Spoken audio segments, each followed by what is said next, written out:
안녕하십니까. 저는 직장에 다니고 있는 30대 남성입니다.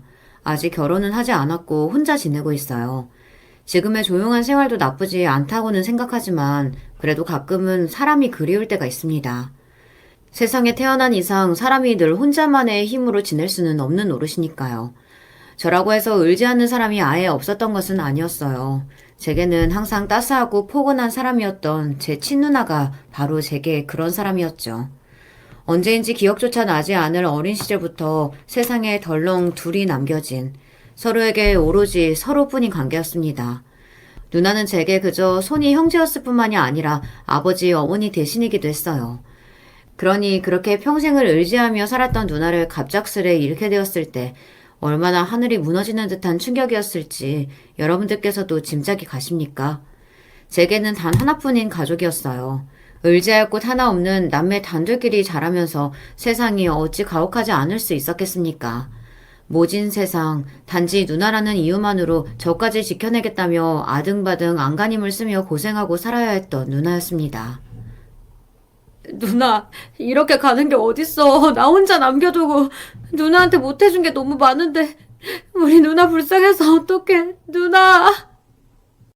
이제는 저도 30이 넘어 아저씨 소리를 듣는 시커먼 어른이 다 되었는데 어린아이처럼 주체하지 못하고 터져나오는 눈물을 어찌할 수가 없었습니다. 아직 앞길이 창창한 누나인데 인생 활짝 펴보지도 못하고 허망하게 떠난 누나가 가엾고 또 가여워서 가슴이 찢어지는 듯 했습니다. 혹시 여러분들께서도 생각하지 못하게 갑작스럽게 소중한 가족과의 이별을 경험해 보신 적이 있으실까요? 누나가 떠나고 나서 한동안은 도무지 마음을 다잡을 수가 없어 정신을 못 차리겠더군요. 고아로 자라 어딜 가나 항상 천덕꾸러기 신세였던 저를 누나만큼은 항상 사랑으로 감싸주었습니다. 제게는 마음 놓고 의지할 수 있는 유일한 사람이었죠.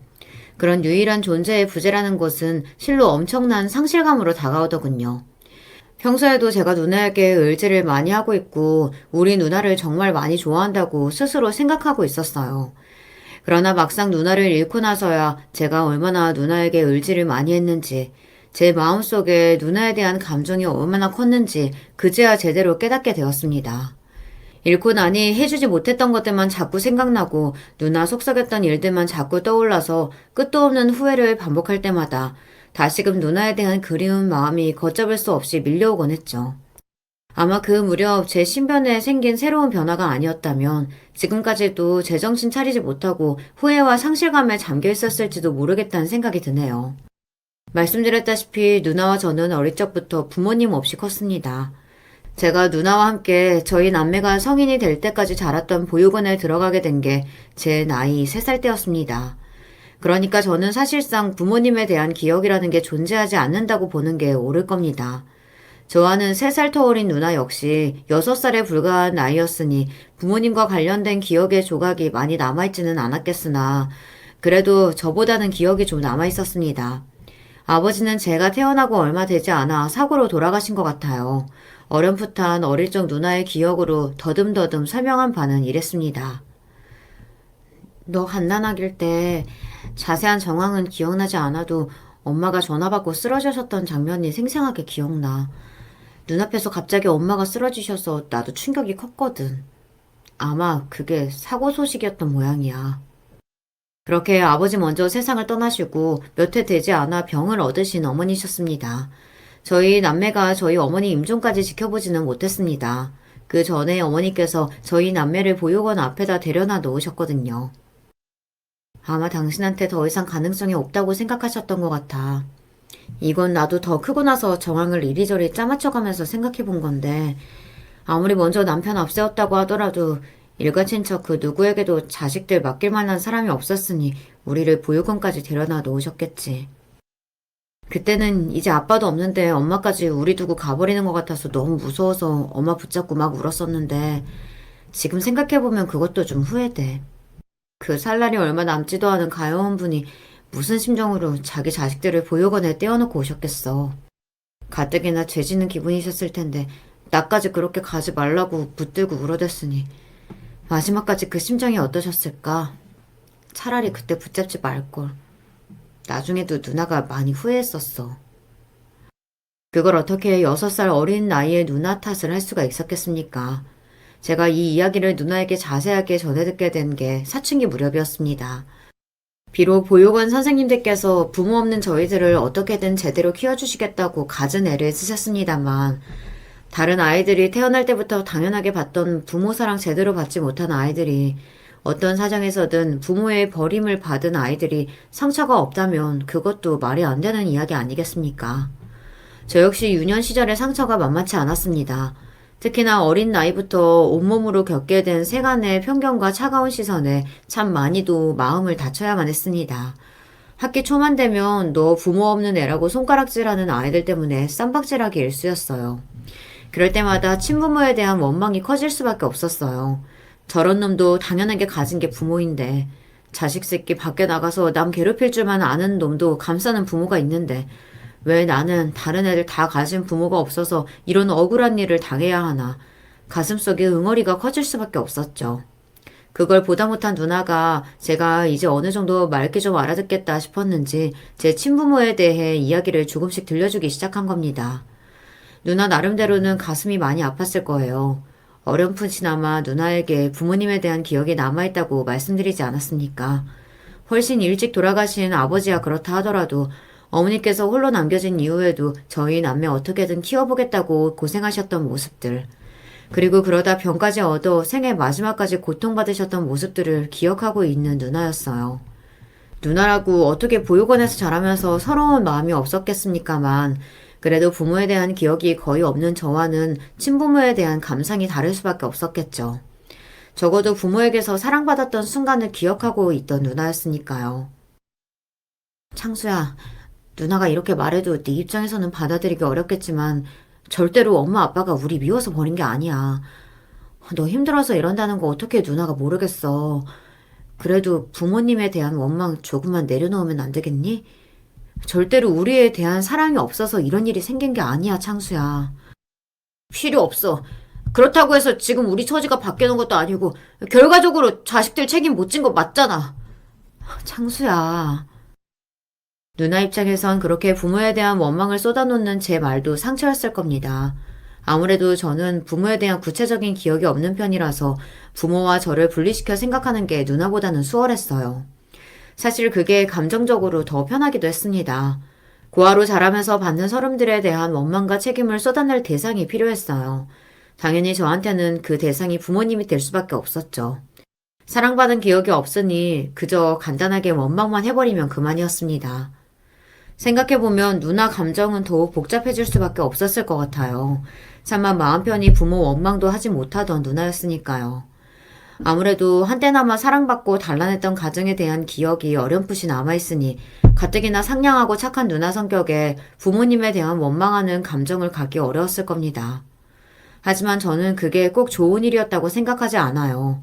사람이 감정적으로 돌파구도 있어야 하는데 받은 상처에도 불구하고 부정적인 감정을 발산하기 힘들었던 누나였죠. 저야 학교 다닐 때 저 우습게 보는 놈들 아주 본때를 보여주기도 하고 부모 원망도 해가며 나름대로 어느 정도 해소가 되었을지 모르나 그런 철없는 남동생까지 챙기느라 항상 노심초사했던 누나는 어디다 그 원망을 다 풀어내지도 못하고 가슴앓이만 하고 있었겠죠. 그런 가여운 누나의 어린 시절을 생각해보면 제 감정 주체하지 못해 가뜩이나 쉽지 않았을 누나의 인생에 더욱 큰 짐을 얻은 것 같아 미안하고 또 미안한 마음입니다. 누나라고 저와 다름이 없는 처지에 어찌 서름이 없었겠어요. 저는 가끔 지금도 이런 상상을 해요. 만약 내가 단 한 번만 과거의 누나를 다시 만날 수 있는 기회가 주어진다면 저 때문에 마음고생이 많았음에도 제 앞에서 한번 시원하게 울 수조차 없었을 어린 누나를 꽉 끌어안아주고 싶다고. 누나도 어리광 부려도 된다고, 마음껏 울어도 된다고 그렇게 얘기해주고 싶어요. 함께 자랄 때는 누나가 저보다 머리 하나는 컸으니 항상 어른처럼 보였지만 나중에 나이 들고 그 시절 같이 찍은 사진들을 보니 누나도 그저 어린 틀을 벗지 못한 아이일 뿐이더라고요. 그 작은 어깨에 짓눌려 있던 삶의 무게를 조금이나마 덜어줄 수 있다면 얼마나 좋을까 하는 생각을 누나 떠나고 나서 거의 매일같이 했습니다. 누나는 학교에서 모르는 사람이 없을 정도로 평판이 좋은 모범생이었어요. 원래 타고난 성격이 요란하지 않고 차분하게 성실하게 자기 일 잘하기도 했고 또 어린 제 본이 되어주기 위해 더 노력했던 것도 있었겠죠. 학교에서 박연수라고 저희 누나 이름을 대면 어떤 선생님이든 간에 입에 침이 마르도록 칭찬을 하시곤 했으니까요. 환경이 그렇게 쉽지 않은데도 항상 공부 열심히 하며 학급 친구들도 잘 도와주고 말썽 한 번 안 피우고 친구들하고 잘 지내니 얼마나 기특한지 몰라. 아마 그런 누나의 동생이라서 제가 그렇게 크고 작은 사고를 쳤음에도 어느 정도 봐주셨었던 것일 수도 있을 거예요. 김창수 이놈 자식, 너희 누나 생각해서라도 이러면 안 돼. 누나한테 도움은 못 되더라도 고생까지 시키지는 말아야지.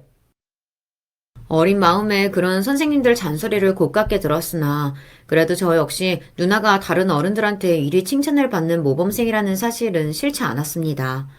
저처럼 모난 데가 없어서 친구들과도 잘 어울리고 반장을 도맡아 했을 정도니까요. 사실 반장까지 맡을 정도면 부모님 도움도 상당히 많이 필요한데 그걸 감수하고 반장 노릇을 했을 정도로 주변 친구들에게 신임이 두텁다는 뜻이기도 했으니까요. 누나라고 고아라며 얕잡아보고 업신여기는 애들이 없었겠습니까? 같은 상황을 겪은 제가 단언할 수 있는데 그런 말은 여러 번 듣는다고 해서 절대 인이 박히지 않습니다. 다시 들어도 서럽고 오히려 더 우라가 치밀어 오르죠. 그럼에도 불구하고 한 번을 사고 일으키지 않는 누나이니 누나가 얼마나 참고 살았을지 짐작이 갑니다. 3살 터울이니까 중고등학교 시절이 겹치진 않는다 하더라도 서로 붙어있는 학교에 나란히 진학했던 저희 남매이기 때문에 항상 누나에 대한 평판이 제게 들려왔습니다. 특히 누나 담임을 맡았던 선생님이 제 담임을 이어받아 맡기도 하셨죠. 지금도 제 인생의 은인이라고 할 만한 분이십니다. 제가 사고 칠 때마다 저희 누나와 함께 같이 용서를 빌고 저 잘되기만을 바라셨던 분이셨어요. 창수야, 지금은 네가 보기에 누나가 한참 어른 같아 보이겠지만 나중에 돌이켜 생각하면 누나도 그저 어린 여학생이었다는 걸 너도 알게 될 거야. 선생님이 너희 같은 환경에서 자라온 게 아니니 네 심정이 어떨지를 함부로 판단하고 얘기해선 안 되겠지. 하지만 너희들끼리는 서로 평생을 의지하며 지낼 사이잖니. 연수가 창수 네 걱정 많이 해. 연수한테 너만큼 중요한 사람도 없을 거야. 그러니까 그런 누나 생각해서라도 화나는 일이 있더라도 눈 딱 감고 누나를 위해서 한 번만 참아줄 수는 없겠니? 그렇게 가여운 저희 누나 생각해서 제게 진심 어린 조언을 해주셨던 담임 선생님 때문이었는지 항상 제 옆에서 하나 있는 남동생 엇나갈까 싶어 노심초사했던 누나 때문이었는지 아니면 그때는 어지간히 세상에 한풀이 할 만큼 해서 제정신 차릴 때가 되어서였는진 모르겠지만 어찌됐든 학창시절의 제 방황도 그 정도에서 마무리되었습니다.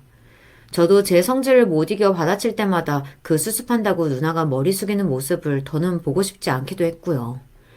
그렇게 제가 눈에 띄게 조용히 학교 생활을 하기 시작하자 반색을 하시는 담임 선생님과 누나였어요. 우리 창수 정말 기특하다. 예전처럼 다른 애들하고 싸움도 안 하고. 아, 뭐래. 그런 유치한 놈들한테 일일이 대응해주는 거 피곤해서 그만둔 것뿐이야. 그래도 그러니까 더 장하지. 곧 대입을 앞두고 있는 누나였습니다. 가뜩이나 대학 보내줄 부모도 없는 상황에서 자기 힘으로 대학 진학할 꿈을 품고 잠잘 시간 줄여가며 공부하는 누나였어요. 제 주제에 누나에게 대단한 도움은 줄 수 없다고 하더라도 적어도 누나 꿈 이루는데 방해물이 되고 싶지는 않았습니다. 그 무렵 제가 정신을 차렸던 것도 그러니 결국은 누나가 저 챙긴다고 고생만 하지 말고 자기 인생 위에 할 수 있는 것들을 다 해봤으면 하는 마음에서였을 겁니다. 비록 그때는 아직 어리고 덜 여물어서 그런 누나에 대한 진심을 저 스스로도 제대로 깨닫지는 못했지만 말이에요. 어찌되었던 누나만큼 저를 아껴주고 제게 잘해주는 사람은 없었습니다. 한창 제가 말 안 듣고 말썽 피웠을 때도 누나 곁에 있을 때가 가장 편한 저였어요. 저희 누나야 특별한 일 없으면 항상 하는 일이 똑같았습니다. 보육원 동생들 챙겨주는 시간 제외하고는 모조리 공부에 시간을 쏟는 누나였으니 자연스럽게 옆에 붙어 앉아 있는 저도 책 한 줄씩 읽게 되더라고요. 그래도 남매 둘이 공부머리가 나쁜 편은 아니었는지 뒤늦게 정신 차려 더듬더듬 누나 공부하는 옆에서 기초 문제를 풀기 시작했음에도 진도 따라잡느라 크게 고생하지는 않았습니다. 누나는 이제 철이 들어가는 남동생이 스스로 공부까지 시작하니 그게 그렇게 기특한 모양이었어요. 창수야, 그러지 말고 뭐라도 하나 모르는 거 있고 헷갈린다 싶으면 누나한테 바로 물어봐. 누나가 다 가르쳐줄게. 나한테 신경 쓰지 말고 누나 책이나 봐. 나중에 대학 떨어지고 질질 울지 말고. 괜히 마음에도 없는 퉁명스러운 소리 하면서도 누나랑 같이 앉아서 공부하는 시간이 좋았습니다. 살면서 제가 노력한 것에 대한 결과로 돌려받는 경험을 그때까지 거의 해본 적이 없는 저였거든요. 남들 당연하게 가진 부모부터 안락한 가정까지 당연하게 주어진 것들을 당연하게 갖지 못하는 인생을 살아왔기에 그러지 않으려고 애쓰면서도 주눅들지 않기가 어려웠어요. 제 출생과 관련한 별거 아닌 말에도 그 시절 그토록 예민하게 받아들였던 것 또한 제가 제 배경에 대한 콤플렉스가 심했기 때문이었겠죠. 그러니 누나는 그런 어리석은 남동생보다 훨씬 건강하고 생산적인 방법으로 콤플렉스를 이겨낸 셈이었어요. 누나라고 저와 처한 환경이 다르지 않은데 어떻게 그런 콤플렉스가 없었겠어요. 그럼에도 스스로 노력하고 자신을 갈고 닦아 주변 사람들의 인정을 받고 신뢰를 얻어낸 누나였습니다. 아무리 고씹어 생각하고 또 해봐도 어린 누나가 어떻게 그렇게 의젓하게 자신의 상황을 헤쳐나갈 수 있었나 놀라운 마음입니다. 고작 열 몇 살밖에 되지 않은 어린애가 어떻게 그렇게 기특한 생각을 다 했을까요? 누나가 세상을 떠난 지금까지도 제 평생의 누나일 수밖에 없는 이유가 바로 이런 건가 봅니다. 항상 철딱선이 없는 동생의 인생의 길라잡이가 되어주는 현명하고 마음씨 고운 누나였어요. 누나가 우수한 성적으로 명문대학교의 합격 통지를 받았던 날은 저도 제 생에 이리 기쁜 날이 있었나 싶을 정도로 행복한 날이었습니다. 평소에 쑥스러운 마음에 누나에게 애정 표현을 잘 못했던 저도 그날만큼은 누나를 으스러지게 꽉 끌어안고 기쁨에 소리쳤습니다. 누나, 정말 잘했어. 고생 많았어. 누나가 너무 자랑스러워. 평소 무뚝뚝하던 남동생의 말에 당황했는지 한동안 눈만 깜빡이며 저를 보던 누나가 갑자기 눈물을 후두둑 쏟더라고요. 왜 그래, 누나? 이 좋은 날 왜 이렇게 울어? 모르겠어. 그냥 너한테 이런 소리 들으니까 지금까지 고생한 거 다 보상받는 기분이야. 누나가 제 앞에서 그렇게 어린애처럼 엉엉 우는 모습은 처음 봤어요. 이 어려운 형편 속에서도 흔들리지 않고 자기 길을 뚜벅뚜벅 걸어나가던 누나였습니다. 하지만 그런 누나라고 어떻게 힘들지 않을 수 있었겠습니까? 지칠 때마다 앞날만 생각하며 저만 생각하며 이를 악물고 힘을 내었겠죠. 비로소 누나의 눈물을 보게 된 저 역시 가슴이 뭉클했습니다. 누나, 그동안 나 때문에 마음고생 많이 했지? 누나라고 하나 있는 거 도움은 되지도 못할 망정 자꾸 짐만 되고. 아니야, 창수야. 누나 너 짐스럽다고 생각한 적 한 번도 없어. 너 없었으면 누나 지금껏 버티지도 못했어. 누나, 나 때문에 고생한 거 나 다 알아. 앞으로는 나도 누나 고생 안 시키도록 내 할 일 잘하면서 노력할게. 창수야. 말 좀 따스하게 해주는 그게 뭐가 그렇게 어렵다고 창피하다고 누나에게 못난 말만 툭툭 내뱉었던 것이 후회스러웠습니다. 누나가 하나 있는 동생한테 뭐 그렇게 크게 바라는 게 있었겠어요. 그저 서로 의지하며 다정한 말 한마디 주고받는 거, 그게 전부였을 텐데. 곧 대학 진학하게 되면 보육원에서 나가 새로운 보금자리에서 새 인생을 시작하게 될 누나였습니다. 저는 아직 학교를 마쳐야 하니 보육원에 머물러야 했고요. 자기 생활만 해도 빠듯할 텐데 저까지 누나에게 짐이 될 수는 없었습니다. 그렇게 제 생애 최초로 누나와 떨어져 지낼 날이 머지 않다고 생각하니 그동안 다정하게 대해주지 못했던 게 자꾸만 후회가 되더라고요. 결과적으로 저희가 떨어져 지내면서 오히려 사이가 더 가까워진 것 같아요. 저도 이제 생각을 고쳐먹고 그때그때 누나에게 고마운 마음을 솔직하게 표현하게 되었습니다. 처음에 다소 어색해하던 누나도 예전보다 철든 모습을 보여주는 동생 때문에 기뻐 보였어요. 누나가 떠나고 나서도 제 나름대로 제 앞가림 해보겠다고 열심히 공부했습니다. 비록 누나만큼은 아니어도 그동안 소홀했던 걸 생각하면 성적이 나쁜 편은 아니었어요. 하지만 고3 때 지망했던 대학에서 아깝게 불합격하게 되었습니다. 제 나름대로는 피나는 노력을 했기에 속이 쓰리지 않을 수는 없었지만 그렇다고 제게 주어진 환경이 여의치 않으니 솔직히 욕심을 더 낼 수가 없었습니다. 처음 시험 볼 때부터 재수는 꿈도 꾸지 못했어요. 그렇게 당연하게 취업을 염두에 둔 저를 보고 누나가 펄쩍 뛰었습니다. 무슨 소리야. 너 지금도 얼마나 아깝게 떨어졌는데. 조금만 더 하면, 정말 조금만 더 하면 내년에는 당연히 붙을 수 있을 텐데 왜 벌써 포기를 하려고 해. 누나, 사람은 분수대로 살아야 하는 거야. 이제 곧 보육원에서 독립도 해야 하는데 내 앞가림 하려면 일자리부터 빨리 알아보는 게 맞지. 그렇게 말하지 마. 네 분수가 뭐 어때서. 네가 혈혈단신 혼자 몸인 것도 아니고 누나가 있잖아. 누나, 무슨 말도 안 되는 소리라는 거야. 누나도 당연히 누나 인생 살아야지. 나 지금까지만 해도 누나 속 썩인 걸로 따지면 누나한테 면목 없어. 그러지 말고 창수야, 누나 말대로 하자. 이대로 너 포기하게 하면 누나가 평생 너무 후회스러울 것 같아서 그래. 저는 절대 누나 신세 질 수 없다. 누나는 그게 형제끼리 무슨 신세냐. 너 잘 되면 내가 배로 뜯어낼 거라며 한참을 옥신각신 한 끝에 결국 제가 먼저 백기를 들게 되었습니다.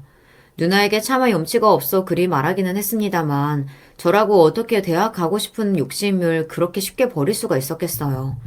하지만 누나는 처음부터 저를 포기하게 만드는 것은 선택지에도 없었다는 듯 당차게 앞으로의 계획을 줄줄 외기 시작했습니다. 좀 좁기는 해도 어차피 지금 누나 구해놓은 자취방 있으니 너 거기 들어오면 되고 누나 방학 때부터 과외 늘리기로 했으니까 너 학원비든 교재비든 필요한 거 그걸로 하면 돼. 누나 지금 가야 하는 집 학생 성적도 많이 올려줘서 과외비도 많이 올랐다? 그러니까 너 걱정할 거 하나도 없어. 누나 고마워. 내가 진짜 죽었다 생각하고 이 악물고 공부해서 꼭 합격할게. 합격해서 좋은 직장 들어가서 누나한테 다 갚을게. 그렇게 엄치 없지만 제 재수 생활이 시작되었습니다. 저 뒷바라지 한다고 고생하는 누나 생각해서 공부하는 와중에도 집안 살림과 식사는 제가 도맡아 준비했습니다. 너 이런 것 좀 하지 말라니까. 공부만 하라니까 그러네. 하루 종일 앉아있으려니까 엉덩이뼈가 아파서 그래. 잘말 말고 얼른 손 씻고 나와서 앉아. 밥 씻겠어. 그렇게 좁은 자취방에서 누나와 밥 나눠 먹으며 함께 지내는 생활이 펑 마음에 들었습니다. 어릴 때는 그렇게나 누나 말 안 듣고 애를 먹였는데 서로 고생하는 게 안쓰럽고 애틋해서 자꾸만 더 챙겨주고 싶다 보니 싸울 일이 없었습니다. 애초에 누나야 저한테 싸움 걸어올 성격도 아니고 저만 마음 돌려 먹으면 갈등 생길 일도 없더라고요. 단 하루라도 누나 고생 빨리 끝내주고 싶다는 마음에 정말 피를 토하는 심정으로 공부했어요. 이건 제게도 인생에 주어진 마지막 기회라고 생각했습니다. 결국 1년의 재수생활 끝에 저는 처음 목표했던 지망대학에 합격할 수 있었어요. 심지어 첫 수능 때보다 성적이 월등하게 올라서 부분 장학금까지 노릴 수 있게 되었어요. 우리 창수 정말 장하다. 누나는 너 해낼 줄 알았어. 누나, 이거 다 누나가 만들어준 거야. 내가 누나 아니었으면 어떻게 재수할 생각을 꿈이나 꿀 수 있었겠어. 다 누나 덕이야. 몇 년 전만 하더라도 제가 그런 좋은 대학의 학생이 될 수 있으리라고는 상상도 못했습니다. 아닌 게 아니라 정말로 누나 덕에 가능한 일이었어요. 비록 제게 고아로서 서러운 인생을 살게 만들었다며 평생을 원망했던 부모님이었지만 제게 부모님 대신 누나를 남겨주고 가셨다는 생각에 평생 원망만 했던 부모님께도 처음으로 감사한 마음이 들 정도였습니다. 끝내 저를 포기하지 않고 이끌어준 누나 덕에 사람 노릇하고 살게 된 저였습니다. 대학 진학 이후로는 환경도 그렇지만 제 성격도 많이 바뀌게 되었어요. 제가 노력해서 스스로 제 인생을 바뀔 수 있다는 경험은 실로 굉장한 자산이었습니다. 그 전까지는 자존심 부리고 소극적이었던 태도도 적극적으로 바뀌었어요. 비록 누나나 저나 둘 다 넉넉한 형편이 아니니 대학생활 내내 끊임없이 아르바이트하면서 쪼들리는 경제 상황에 학교를 다녀야 했음에도 그 안에서 나름대로 누릴 수 있는 건 누리고 의욕적으로 살려고 노력했습니다. 그래도 명문대생 타이틀을 달고 나자 누나 소개로 과외자료도 소개받게 되고 저 재수할 때와는 비교조차 할 수 없을 정도로 사는 형편이 나아졌습니다. 대학생활 하는 동안에는 누나와 함께 지냈어요. 저희 둘 과외에서 모은 돈으로 좁은 반지하 월세방 벗어나 땅 위로 올라오게 된 날은 둘 모두 뿌듯한 마음에 괜히 눈시울이 시큰해졌습니다. 타고나길 아침잠이 많은 누나 두드려 깨워 아침 먹여 학교 보내는 바쁜 일상이 반복되어도 지루하다는 생각이 들지 않았어요. 누나 바빠서 얼른 나가봐야 되는데. 그러니까 5분만 좀 일찍 일어나래도. 안 돼. 이거 다 먹고 나가. 하여간 잔소리는. 누가 들으면 네가 내 오빠인 줄 알겠다. 재수 생활하면서 제법 손에 익은 살림이었습니다. 무엇보다 대단한 건 아니라 할지라도 제가 누나에게 무언가 해줄 수 있는 게 생겼다는 것도 기분 좋은 일이었어요. 항상 누나에게 받기만 하는 철없는 남동생에서 그래도 조금은 어른에 가까워진 기분이었죠. 누나와 함께 지내는 생활은 누나가 취업을 하게 되며 막을 내리게 되었습니다. 대학생을 내내 취업 준비에 열을 올렸기에 누나는 졸업 전에 벌써 다닐 회사가 확정되었어요. 좋은 회사이기도 했지만 워낙 업무도 많고 또 저희 지내던 자취방과 회사 거리가 꽤 멀어서 어쩔 수 없는 선택이었죠. 혼자 있다고 아침 대충 먹고 나가지 말고 내가 가끔씩이라도 들러서 봐줄 테니까 누구 따라오는 사람 없나 항상 경계하고. 알았어, 알았어. 오라버니 시키는 대로 해야지. 능글거리며 말하는 누나 말에도 걱정이 되더라고요. 저도 누나 뒤에 몸을 숨길 정도로 어린 시절은 이미 한참 지나갔으니 어깨가 제 반밖에 안 되는 왜소한 누나가 걱정이 되지 않을 수가 없었습니다. 그래도 마냥 저를 챙겨주어야 할 남동생으로만 보던 누나가 이제는 예전보다 제게 의지도 해주어 다행스럽다는 생각이 들었습니다. 조금은 누나가 기댈 수 있는 사람이 된 것 같아 기쁜 마음이었어요. 틈날 때마다 한 번씩 누나 집에 들르려고 애쓰기는 했지만 저도 제대 후에 취업 준비한다고 정신없이 바빠서 시간 내서 얼굴 한번 제대로 보기도 쉽지 않았습니다. 누나도 야근이 많기도 했고요. 하지만 저 역시 졸업 전에 취업 확정이 되었던 날은 얼굴을 보지 않을 수 없었어요. 기쁜 소식이 생기면 가장 먼저 전해주고 싶은 게 누나였습니다. 누나도 제게 그런 마음이었으니 야근까지 하고서도 한달음에 제게 달려와 준 거였겠죠. 좋은 직장 구해 어엿한 사회인이 된 저를 보고 눈시울을 붉히는 누나였어요. 창수야, 누나는 이제 더 바라는 거 없어. 우리 창수 언제 이렇게 커서 취직까지 다 하게 되고 이게 다 무슨 일인가 싶다.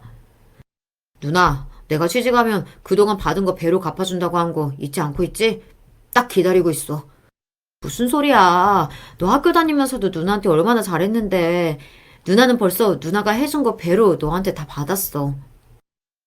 그렇게 이제는 저희 남매의 힘들었던 시절도 저물었다고 생각했어요. 누나도 저도 어엿한 사회인으로서 제 목 다하며 제 앞가림하며 살고 있었어요. 부모도 없이 남매끼리 보육원에 버려졌다고 무시하며 손가락질 받던 시절이 까마득하게 느껴졌습니다. 이제는 정말로 하고 싶은 거 다 하면서 평범하게 남들처럼 살 수 있겠다고 생각하니 괜히 지금까지의 인생이 주마등처럼 스쳐 지나가 콧잔등이 시큰해졌습니다. 본격적인 직장 생활이 시작되면서 저 역시 정신없는 나날을 보내야만 했습니다. 오리엔테이션에서부터 입사까지 쉬운 일이 하나도 없더라고요. 그래도 제가 제게 주어진 일은 제법 잘 해낸다고 생각했는데 처음 사회인이 되어 회사 업무에 적응하는 게 쉬운 일은 아니었습니다. 누나는 어떻게 벌써 이런 생활을 몇 년이나 해냈나 싶을 정도였어요. 솔직히 하루하루 자존감이 깎여나갈 정도로 혹독한 생활이 이어졌습니다. 그래도 나름대로 재수까지 한 끝에 좋은 학교 나와 좋은 직장 들어갔을 때는 저도 이제 제 인생이 활짝 피었다고 생각했는데 그렇게 다들 각자 잘났다는 사람들 모아놓은 곳에 섞이고 나니 제가 참 부족하다는 생각이 많이 들더라고요. 당연히 업무 시간만으로는 제 모자란 실력을 채우기가 쉽지 않았습니다. 그러다 보니 저절로 야근도 많아지고 주말이라고 마음 놓고 쉬기도 어렵더라고요. 누나 회사 다닐 때는 그렇게 쉴 땐 쉬라고 잔소리해야 되던 저였는데 막상 그 상황에 닥쳐보니 저도 누나 하던 것처럼 할 수밖에 없더라고요. 주어진 거 거의 없는 환경에서 어떻게 남 사는 것만큼 따라갈 수 있었겠습니까? 결국은 죽어라 노력하는 것밖에 없었어요. 누나랑 얼굴 보는 일은 더더욱 힘들어졌습니다. 직장 간의 거리도 있는 데다가 누나도 누나일로 바쁘지만 이제 갓 입사한 신입사원인 저는 회사 업무 돌아가는 거 파악하느라 여념이 없었어요. 유난히 더 힘들었던 날에는 누나 만나서 소주라도 한 잔 기울이고 싶을 정도로 지쳤지만 그것도 생각뿐이지 녹초가 되어 겨우 집에 기어들어가 쓰러지듯 잠들고 겨우 출근 시간 맞춰 일어나 다시 회사로 뛰어나가는 생활이 이어졌습니다. 창수야, 직장 다니는 게 만만치가 않지?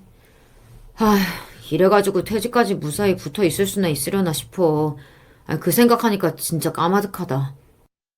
너 항상 말로만 그러지 주어진 일이 있으면 항상 끝까지 잘 해내잖아.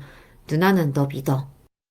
오랜만에 통화에 푸념이나 늘어놓는 남동생에게 다시금 힘을 실어주는 누나였습니다. 그게 누나와의 마지막 통화가 될 줄 알았더라면 저 힘든 얘기만 하지 말고 지금껏 누나도 몸 부서져라 노력하느라 고생했다고 다른 사람 다 몰라도 그 고생을 나만은 알고 있다고 그렇게 말해줄 걸 그랬어요. 그날도 한창 업무에 바빴습니다. 얼마 전 마케팅 부서에 정식으로 발령을 받은 이후로 정신없이 쏟아져 내리는 업무 분담에 눈코 뜰 수 없었죠. 업무 중에 갑작스럽게 걸려온 전화에도 너무 바빠서 짜증이 날 정도였습니다. 김창수 씨 되십니까? 김현수 씨 보호자 맞으십니까? 갑자기 튀어나온 누나 이름에 순간 멈칫했어요. 무슨 일입니까? 저희 누나한테 무슨 일 있어요? 여기 고려대학병원입니다. 병원이라뇨? 병원에서 우리 누나는 왜요? 누나 괜찮아요? 어디 다친 거예요? 일단 저희 누나부터 좀 바꿔주세요. 이런 말씀 전해드리게 돼서 유감이지만, 김현수 씨 이미 사망하셨습니다. 제 귀로 듣고도 무슨 소리를 듣고 있나 실감이 나질 않았습니다. 며칠 전까지만 하더라도 저와의 전화통화에서 다정한 말을 전해주는 누나였어요. 그런 지 얼마나 됐다고 갑자기 연락 와서는 내 누나가 죽었다니. 여러분들 같으면 그 소리를 고지고대로 믿을 수가 있겠습니까? 지금 무슨 소리 하는 거야? 당신 보이스피싱이야? 다짜고짜 전화해서 내 누나가 죽었다니. 지금 무슨 소리를 하고 있는 거야? 저는 제가 그렇게 정신 놓고 고함치고 있는 줄도 자각하지 못하고 있었습니다. 갑작스럽게 소란 피우는 저를 보고 놀란 제 사수가 제 대신 전화기를 건네받았을 때도 흥분과 당황스러움에 온몸이 덜덜 떨렸습니다. 옆에서 웅얼웅얼 오가는 사수와 병원 관계자의 목소리가 마치 꿈처럼 느껴졌어요. 장수씨, 정신 차려. 지금 바로 병원으로 가야지. 병원으로 향하는 택시 안에서도 도무지 몸의 떨림을 멈출 줄을 몰랐습니다. 아닐 거야. 설마 아닐 거야. 말이 안 되잖아. 우리 누나가 뭐 때문에 죽어. 그러면 안 되지. 세상에 이럴 수는 없는 거야. 우리 누나가 지금까지 오느라 얼마나 고생을 했는데 이제 좀 살만해졌는데 이러면 안 되는 거야. 속으로 부정하고 또 부정하는 동안 택시는 병원 응급실 앞에 도착했습니다. 의료진의 안내에 따라 차디찬 영안실로 내려가면서도 제발 내가 꿈을 꾸고 있는 것이겠거니 당장 이 악몽에서 깨어나라고 속으로 저 스스로에게 소리를 질렀습니다. 하지만 이런 제 바람을 비웃기라도 하듯 이미 싸늘한 주검이 되어 굳게 눈을 감고 있는 누나 모습을 보고 그만 그 자리에서 털썩 주저앉아버리고 말았어요. 누나, 대체 여기서 왜 이러고 있어? 일어나, 누나. 누나, 나 창수야. 누나, 제발 눈 좀 떠서 나 좀 봐봐, 누나. 동생이 이렇게 목청이 다 터져나가도록 누나를 부르는데도 대꾸 없는 누나였어요. 제가 부르면 항상 다정하게 제 이름을 불러주던 누나였습니다. 절대로 저를 외면할 누나가 아니었어요. 그런데 누나에게서 대답이 돌아오지 않았습니다. 미칠 것 같은 심정에 부여잡은 누나의 손이 너무나 차가워서 그만 소름이 끼쳤습니다. 안 돼, 누나. 그렇게 누나가 짧은 생을 마감하고 세상을 떠났습니다. 외근에서 돌아오던 길에 무려 대낮에 음주운전 뺑소니에 당해 사고를 당했다는 누나였어요. 응급실 도착한 바로 직후에 가다출혈로 사망했다고 했습니다. 안 돼. 이럴 순 없어. 우리 누나가 왜 여기서 이러고 누워있어야 돼? 안 돼! 누나, 내 사랑하는 누나, 평생을 부모 없이 남동생 건사한다고 고생만 했던 우리 누나. 우리 누나 불쌍해서 어떡해요.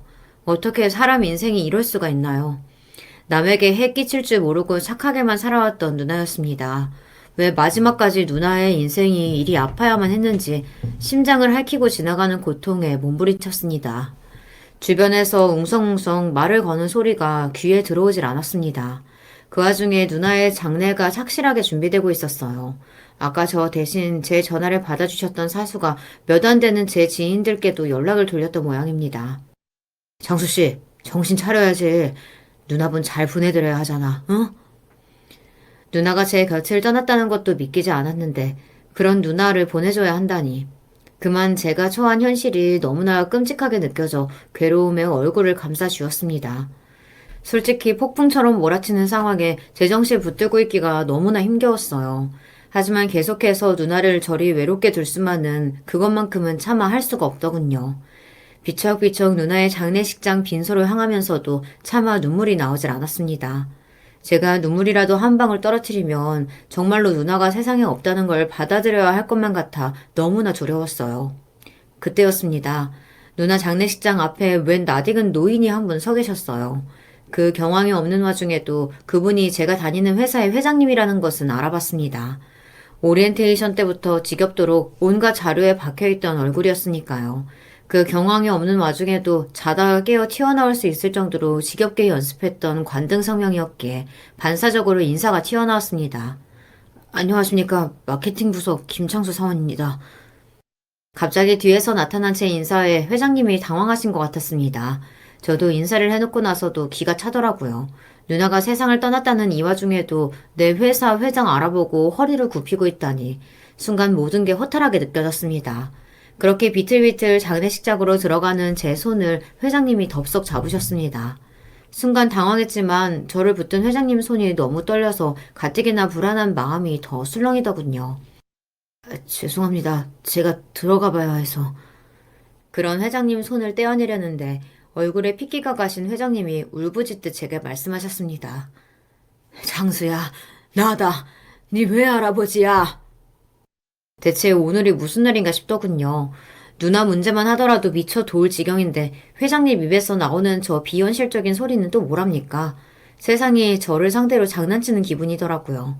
저도 모르게 회장이고 뭐고 그만 화가 나서 소리를 빽 질렀습니다. 무슨 소리 하시는 겁니까? 내가 네 외할아비 맞아. 내가 차마 니들 앞에서 설 수가 없어서 너희들 볼 낯이 없어서 나설 수가 없었는데 연수가 이렇게 황망하게 가버릴 줄은.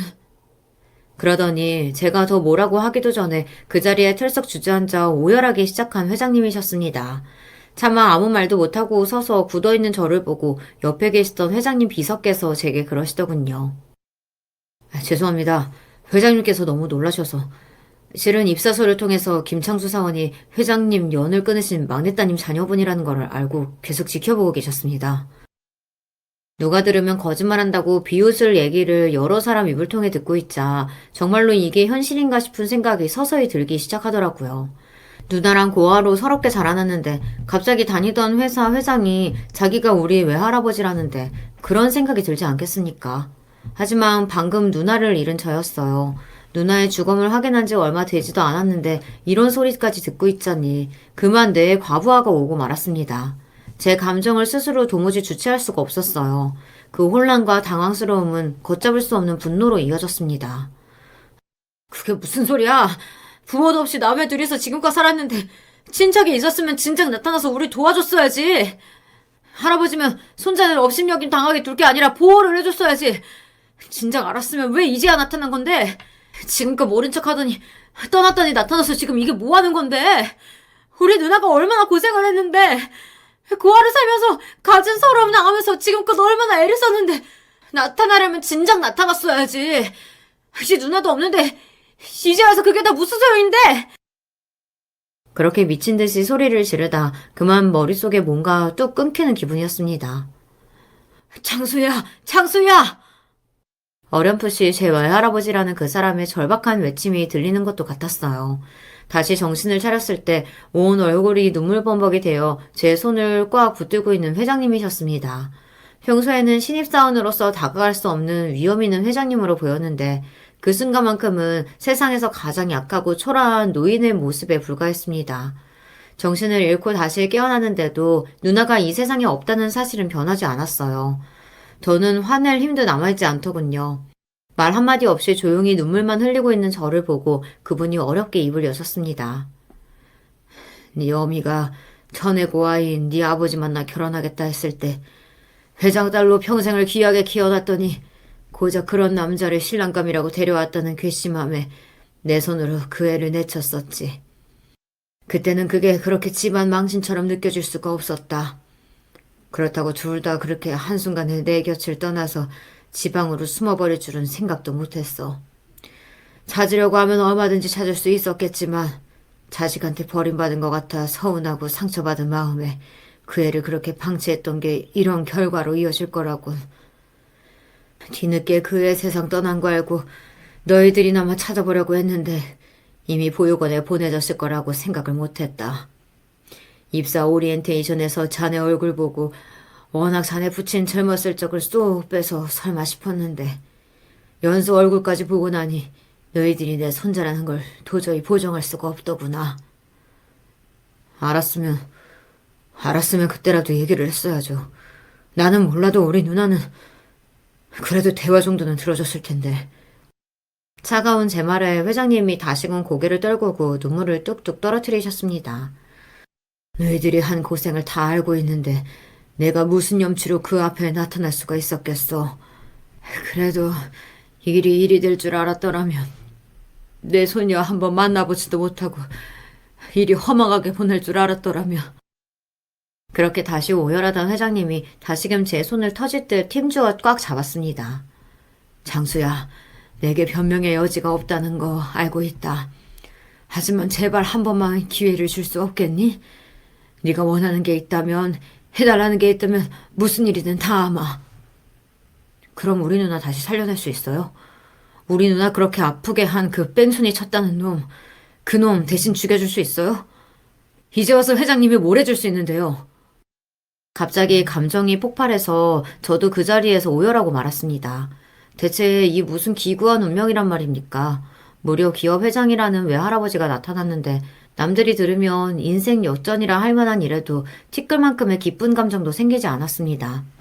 함께 있었더라면 기뻐해 주었을 누나는 이미 세상에 없었으니 어찌 제게 그 일이 기쁨으로 다가올 수 있었겠습니까? 이렇게 제가 스스로도 정확히 알 수 없는 감정의 소용돌이에 휘말려 있는 사이에도 누나의 장례식이 거행되었습니다. 회장님이 직접 손을 쓰셨는지 최고 수준의 대우를 받아 치러지고 있는 장례임에도 여전히 냉소적일 수밖에 없는 저였습니다. 이미 누나가 떠나고 있는데 이제 와서 비싼 곳 해줘봤자 무슨 소용이 있나 싶었죠. 하지만 장례식이 끝나는 날까지 누나의 발인 날이 되고 납골당에 들어가기까지 마지막까지 제 곁을 지키는 회장님이셨습니다. 비록 여전히 죄책감에 차마 제 눈도 마주치지 못하셨지만 말이에요. 네가 나를 이렇게 원망하는 건 당연한 일이다. 이건 내가 평생을 짊어지고 가야 할 내 업이다. 하지만 창수야, 그래도 제발 네가 세상에 혼자 남겨졌다는 생각만은 하지 말아다오. 여전히 내가 밉겠지만 부디 연수를 생각해서라도 버텨다오 창수야. 솔직히 세상 모든 일이 다 허망하게 느껴졌지만 제 누나가 제가 세상 포기하기를 바라지 않을 거라는 단 한마디만이 제 마음속에 남았습니다. 맞아요. 저희 누나는 절대 그러기를 바랄 사람이 아니죠. 스스로의 행복보다는 제 행복을 더 바라던 누나였습니다. 그런 누나가 이제는 제 곁에 없다는 것, 그 사실이 이리도 사무치게 느껴질 줄은 몰랐어요. 회장님이 누나 사고를 낸 가해자 집안을 완전히 풍비박산 냈다는 것은 조금 마음을 추스른 이후에 전해 듣게 되었습니다. 본래 그 가해자라는 놈도 꽤나 있는 집 자식이어서 어떻게든 형량 줄여보겠다고 대형 로펌에 의뢰까지 했다고 하는데 갑작스럽게 등장한 유명 기업체 회장의 입김으로 집안 전체가 나락으로 곤두박질 쳤다고 했습니다. 누나나 제 선에서는 그것들이 죄짓고도 정당한 죄값 치르게 만들기는 쉽지 않았겠죠. 그놈은 해당 범죄로 받을 수 있는 최고 형량을 선고받고 교도소로 이감되었습니다. 앞으로 수십 년은 세상 빛 보지 못할 테지만 나온다 한들 유명 기업 회장이 제 손녀 목숨 앗아간 놈을 벼르고 있는데 결코 편히 여생 보낼 일 없는 놈이었습니다. 솔직히 아직까지 회장님을 가족으로 받아들일 자신은 없습니다. 하지만 회장님 아니셨으면 우리 누나 그렇게 만든 그놈 절대 그만큼 처벌 못했으리라는 거 정도는 알아요. 그것만큼은 정말 감사드려요. 우리 누나 억울해서 눈 감지 못하는 일 없도록 최선 다해주셔서 정말로 감사드립니다. 할아버지. 창수야. 창수야. 고맙다. 고맙다, 창수야. 감신이 쥐어짜서 그분을 처음으로 할아버지라 불러드렸을 때 다시금 오열하시는 회장님이셨어요. 솔직히 지금도 그분을 완전히 가족처럼 받아들이는 건 여전히 힘이 듭니다. 평생 가족이라고는 누나 단 한 사람뿐이었고 그런 누나를 잃은 슬픔에서 아직 헤어나오지 못한 저였습니다.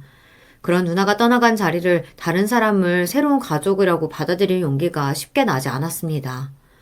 벌써 누나가 떠난 지도 2해 가까이 흘렀네요. 제가 근무하던 기업 회장 외손자라는 사실을 알게 되었다고 해서 제 인생이 역전되거나 하는 일은 일어나지 않았습니다. 저도 여전히 일반 사원으로 회사에서 근무하고 있어요. 조심스레 자리를 권유하는 회장님 제안은 단호하게 거절했습니다. 이제 와서 이 회사 회장 손자랍시고 시끄러운 일 겪고 싶지도 않고 제 신분은 철저히 비밀로 해달라고 말씀드렸어요. 그렇다고 해서 저희 사이에 아무런 진전도 없었던 것은 아니었습니다.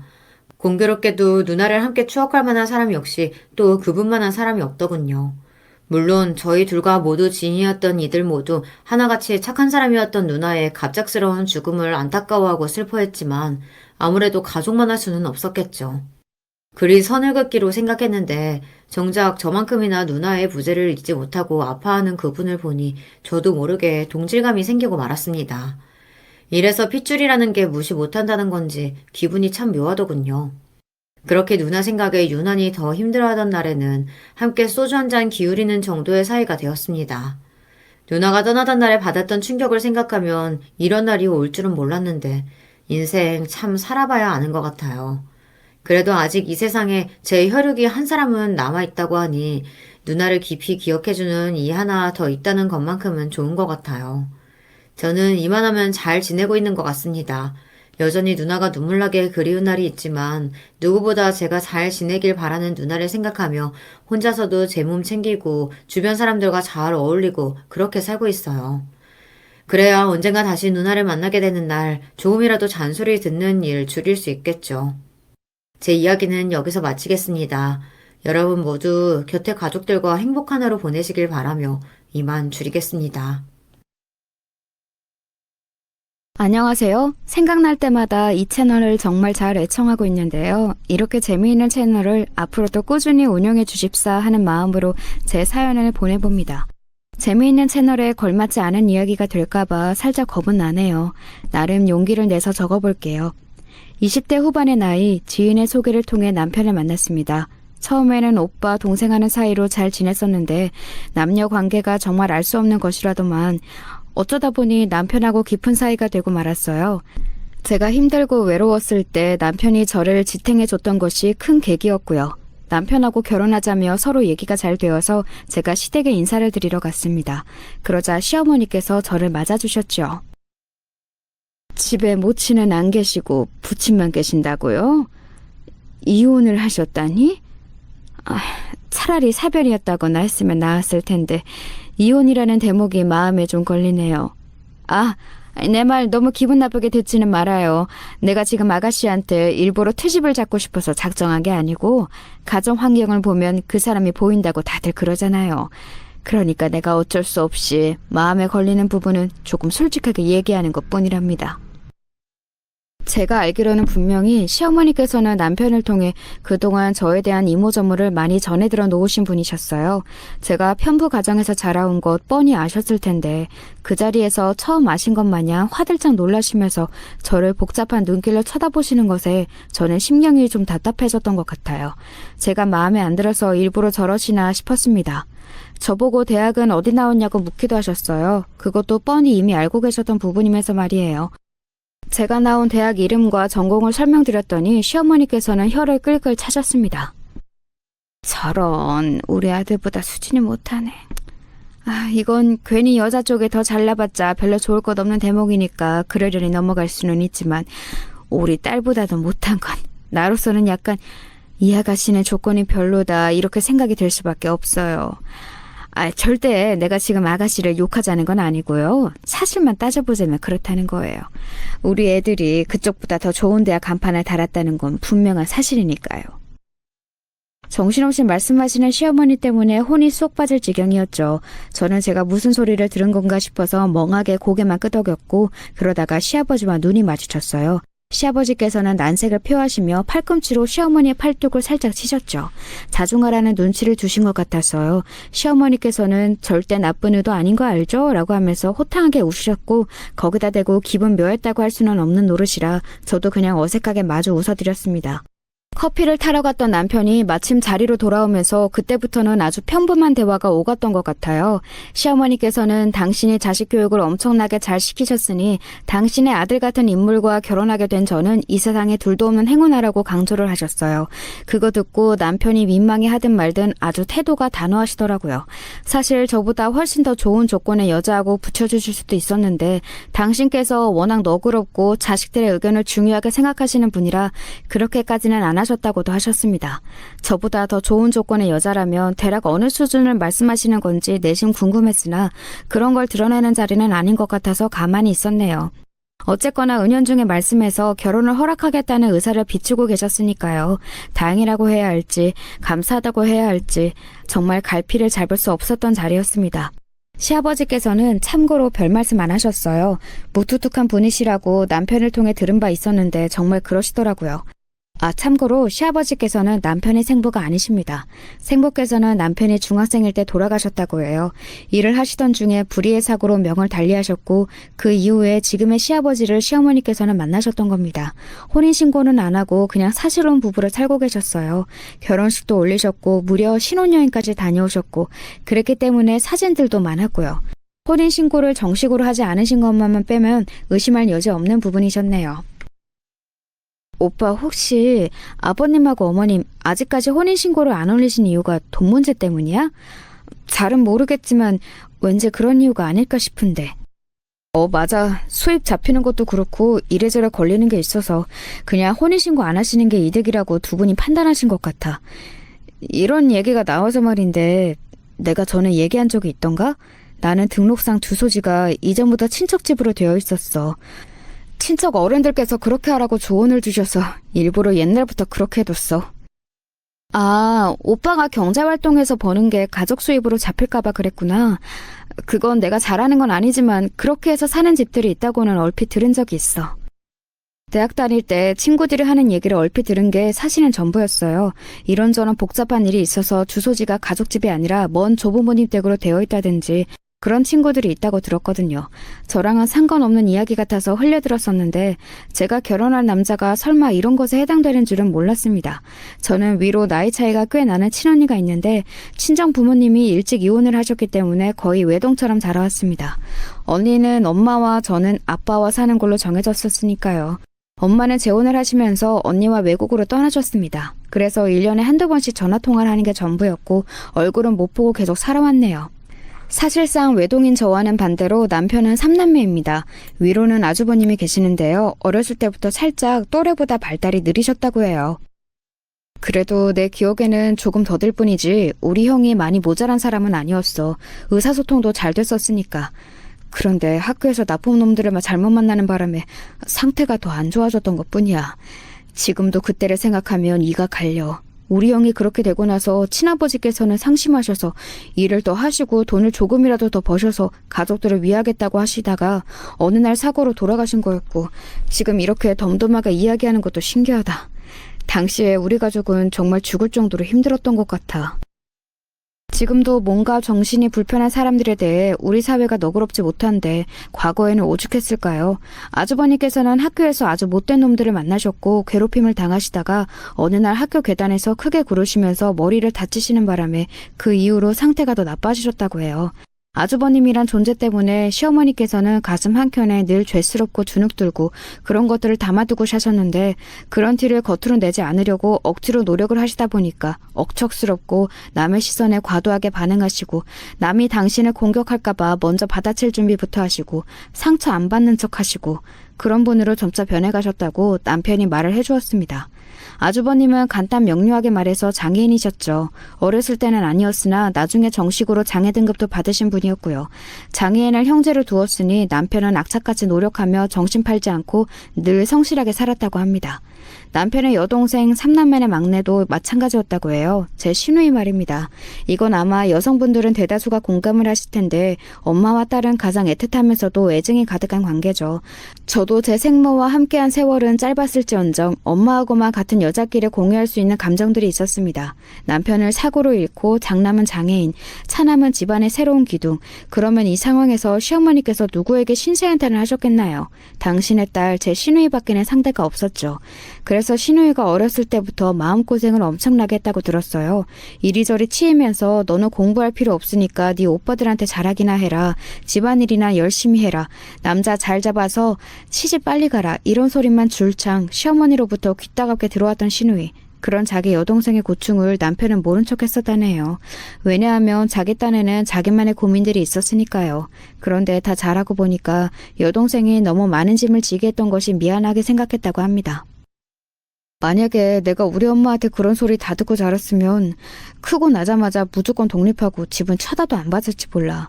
그런데 내 여동생 그럼에도 내가 엄마 안 챙기면 누가 챙겨 이러면서 아직도 우리 엄마한테 제일 잘해. 계절마다 우리 형 옷 입는 거 새로 사는 사람도 여동생뿐이야. 자기 오빠보다 낫지. 제가 보기에는 시어머니께 아픈 손가락은 아주버님, 예쁜 손가락은 남편, 그리고 그냥 달려있는 손가락이 시누이 같았는데 그래도 시누이가 시어머니께 잘하더라고요. 덩치는 작은데 야무지고 단단한 기운이 넘치는 사람이었죠. 이런 표현은 좀 신뢰가 될 수도 있지만 딱 보면 허투루 낭비를 안 하고 절약정신 투철하게 발휘할 것 같은 인상이었습니다. 실제로도 그랬지만요. 그런데 참 특이하게 시어머니께서는 당신의 딸과 달리 은근히 허세가 있으신 분이었습니다. 이런 걸 허세라고 해야 하는지 아닌지는 모르겠지만요. 결혼 전에 있었던 어떤 날을 예시로 들어보자면 이러했습니다. 친정아빠에게 제가 어느 날 연락을 받았었어요. 지인분이 강원도에 별장을 하나 두신 게 있는데요. 가을에 가서 놀려고 그분이 바비큐 장비를 새로 들여놓으시고 만반의 준비를 다 하셨는데 집안에 일이 생겨서 일정이 어그러졌다고 합니다. 친정아빠는 그 지인분과 통화를 하시다가 그 이야기를 들으시자마자 제 생각이 나신 거예요. 그럼 우리 딸이 가서 놀아도 되냐고 물어보셨다고 합니다. 흔쾌히 그냥 두면 아까우니 가서 써라 하는 답변을 들으셨고요.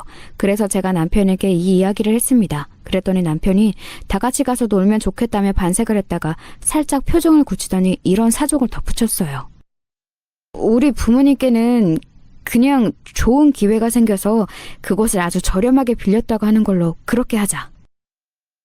아, 오빠가 왜 그렇게 하자는지 왠지 알 것 같기는 한데 그래도 이유를 물어봐도 될까? 장인어른 지인분 소유라고 하면 분명히 얘기가 복잡해질 거야. 특히 우리 엄마가 어떻게 시끄러운 반응을 보이실지. 그러니까 지금은 별말 안 하는 걸로 해.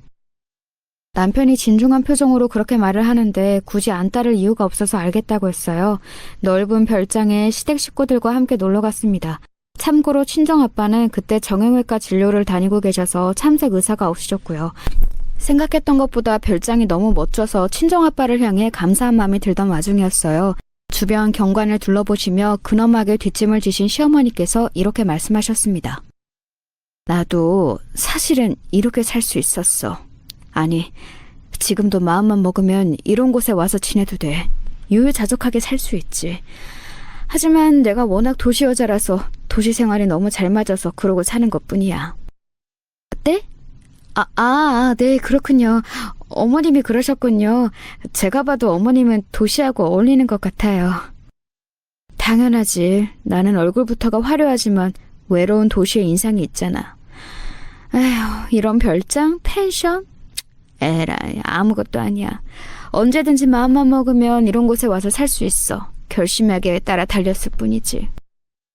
아련하게 그러시길래 저는 대체 어떻게 장단을 맞춰드려야 할지 몰라서 차라리 얼른 일을 하는 쪽을 택했습니다. 바비큐 준비에 돌입하였죠. 하지만 시어머니께서는 영문모를 타령을 늘어놓으시는 걸 멈추지 않으셨습니다. 불판에 올려지는 고기가 제주도 흑돼지라는 걸 들으시더니 피식 웃으시며 갑자기 제주도 이야기를 시작하셨어요. 제주도? 그래, 거기도 나쁘지 않지. 내가 마음만 먹으면 제주도 정도는 앞마당 삼아서 살 수도 있지. 그냥 그러지 않은 것뿐인 거야. 신우이가 고심해서 좋은 고기를 사온답시고 그걸로 마련해온 것이었는데 고기 칭찬은 안 하시고 웬 제주도살이에 대해 말씀을 늘어놓으셨습니다. 저는 참고로 남편과 둘이 신혼여행을 제주도로 다녀왔어요. 왜냐하면 가까운 게 가장 큰 이유였죠. 저나 남편이나 그런 것에서는 성향이 비슷했거든요. 저희 신혼여행 이야기도 결혼하시면서 시어머니께서는 이상한 점을 안타까워하셨어요. 일본도 가깝고 대만도 가깝지. 굳이 제주도로 가지 않고 일본이나 대만 같은 외국을 가는 것도 나았을 거야. 일본, 대만 두 나라는 완전히 문화가 다르니까 어디를 고를지 선택하는 재미도 컸을 텐데. 그러거나 말거나 어차피 시어머니께서는 돈 한 푼 보태주지 않으셨을 거예요. 그러실 만한 여력도 없으셨고요. 그런데 대체 그런 말씀은 왜 하시는지 의문이었습니다. 제가 의문스럽게 고개를 갸웃하다가 저도 모르게 이런 소리를 하고 말았어요. 그런데 두 나라의 문화는 비슷한 점이 많아요. 두 나라 다 섬이잖아요. 그런 큰 공통점이 있고 대만이 워낙 일본의 영향을 꽤 받았어요. 그래? 그렇구나. 근데 너 왜 아는 척을 하니? 나를 가르치고 싶어서 그래? 너보다 더 많이 배운 우리 애들도 지금 가만히 있는데. 남편하고 시누이는 각자 다른 거 하느라 지금 이쪽 대화에 집중하고 있지도 않았어요. 저는 황당했고 억울했지만 그냥 주제 넘어서 죄송해요 라고 짧게 답하고는 말았습니다. 이제부터 입을 다물고 있을 작정이었어요. 하지만 제가 입을 다물어도 시어머니께서는 입을 다물지 않으셨습니다. 너 일본하고 대만에 대해서 그렇게 잘하면 옛날에 그 나라들에서 유명했던 가수들도 잘하니? 나는 다 아는데. 내가 옛날부터 그런 문화들도 다 꿰고 있던 사람이야. 내가 되게 세련됐었거든. 나는 사실 가수가 될 수도 있었어. 넌 이건 몰랐지? 그런 사실을 제가 되간절 어떻게 한단 말입니까? 이상하게 시어머니와 대화를 하면 쉽게 정신이 혼미해지는 기분이라서 그때도 저는 멍하게 입을 벌린 채 그저 고개만 끄덕여들었어요. 시어머니께서는 의기양양한 미소를 달고 진위 여부를 알 수 없는 내용을 이어가셨습니다. 나한테 가수하자고 제의가 왔던 건 셀 수도 없을 정도였고 패션이 워낙 받쳐준다고 스타일이 너무 멋지다고 방송 일을 같이 해보지 않겠냐고 이런 소리도 꽤 들어봤어. 아, 그리고 요새 아침 방송에 나오는 남자 아나운서 누군지 아니? 고개는 왜 도리도리해? 설마 몰라? 아휴, 아무튼 그이가 예전에 살던 동네에서 나하고 이웃하고 지내던 사람의 육촌 동생이야. 뭘 제대로 먹기도 전이었는데 이상하게 속이 얹히는 기분이 들었습니다. 시어머니께서는 왠지 제가 감당하기 어려우신 분인 것 같았어요. 그저 저희 시어머니이시기 때문만이 아니라 다른 여러모로 말입니다. 바베큐 파티를 시어머니께서는 그 누구보다 즐기신 듯 많이 드셨고 신이 난 얼굴을 하셨으나 끝나자마자 말씀을 다르게 하셨어요. 내가 마음만 먹으면 이런 거 자주 누리면서 살 수 있었지. 그런데 천성이 어쩌다 보니 이런 쪽으로는 게을러서 말이야. 귀찮아서 안 하고 살았어. 에휴, 별것도 아니네. 집에서 삼겹살 구워 먹는 것하고 크게 차이도 없어. 그러자 남편이 얼른 분위기를 수습하면서 다른 대화 주제를 꺼내더군요. 시아버지께서도 남편의 말을 받으시며 그 대화를 이어가셨고요. 저는 시어머니가 너무 어이없었습니다. 왜 시부모님께서 혼인신고도 안 하고 사셨겠나요? 돈이 많으셨다면 혼인신고를 안 하시는 수를 쓰실 필요가 없었겠지요. 돈이 궁하셔서 그리 사셨으면서 웬 허세를 부리시는지 이해가 안 갔어요. 그런 순간에도 아주버님을 챙기는 건 신우이였습니다. 큰오빠, 안 돼! 그거 먹지 마. 아직 안 익은 거야. 그거 볶지 말고 내가 주는 이거 먹어. 연신 아주버님을 타이르면서 챙기더라고요. 그러다가 아주버님이 욱하시며 크게 때를 쓰시면 그때는 시아버지께서 나서셨고요. 아주버님을 통해서 제가 한 사실인데 아무리 정신 연령이 낮고 의사소통이 원활하지 않아도 상대가 자기보다 어느 수준인지 가늠은 다 하더라고요. 상대를 봐가면서 행동을 하셨습니다. 엄한 시아버지께서 딱 버티시면 아주버님도 꽤 얌전하셨거든요. 시어머니께서는 아무것도 안 하셨습니다. 아주버님이 소란을 피우시든 말든 신경 안 쓰시고 열심히 고기만 드셨어요. 그러시더니 아무도 안 물어봤는데 이런 혼잣말을 남기셨죠. 나는 워낙 예전에 모진 고생을 다 했으니까 지금도 시달리며 살 필요까지는 없다고 봐. 딸 있으면 딸 시키는 거지. 왜 내가 하겠어. 이제 며느리도 있으니 더욱 내가 할 필요가 없지. 그 혼잣말 차라리 저는 못 들었으면 했습니다. 뒷정리는 거의 다 저 혼자 했어요. 불만은 없었네요. 시누이는 아주버님 챙기느라 바빴고요. 제가 남편한테는 시누이 도와주고 시부모님 챙겨드리고 그러라고 했습니다. 시어머니께서는 주무실 잠자리를 펴던 그 순간에도 여기도 별거 아니네 라는 소리를 입에 담으셨습니다. 이 별장 1화 하나만 보아도 시어머니께서 대략 어떠신 분인지 정확한 예시가 된다고 저는 생각하네요. 그날 늦은 밤중에 다들 잠에 들었을 때 남편하고 밖에 나와서 따로 도란도란 대화를 나눴더랬죠. 오늘 정말 고마워. 고생 많았어. 그리고 장인어른께도 정말 감사하다. 이렇게 좋은 곳을 덕분에 체험해봤어. 우리 아빠가 인맥이 좀 좋으신 편이야. 내가 생각하기에는 아마 주변 분들에게 잘하며 살아오신 것 같아. 저는 그런 대화의 순간에도 굳이 친정아빠의 주머니 사정이 아주 넉넉하다는 얘기는 안 했습니다. 그건 친정아빠 당사자가 그걸 원하지 않아서였네요. 친정부모님의 이혼은 친정아빠의 잘못 때문이었습니다. 왜냐하면 친정아빠가 피우셨던 바람이 원인 제공을 했거든요. 잠시 한눈을 파시는 실수를 저지르셨던 친정아빠는 이후 적반하장으로 구시는 실수까지 범하셨습니다. 당장에 사죄를 하셔도 부족했을 때 당당하게 나가셨거든요. 나중에 저에게 그때의 감상을 밝히시기를 스스로도 그때 왜 그렇게 행동하셨는지 모르겠다고 그러셨어요. 끝내 이혼을 하게 되셨고 한순간에 반쪽짜리 가정이 되었죠. 친정아빠는 어딘가 공허한 기분으로 살게 되셨습니다. 나에게 너라도 있어서 너 잘하는 모습이라도 지켜볼 수 있어서 그거라도 다행이다. 앞으로 내가 너를 위해서라도 인생 포기하지 말고 열심히 살아야겠다. 저는 어렸던 저를 향해 그렇게 말씀하시던 친정아빠의 표정이 너무 쓸쓸하고 슬퍼 보여서 차마 왜 그러셨어요? 라고 원망도 못했던 것 같아요.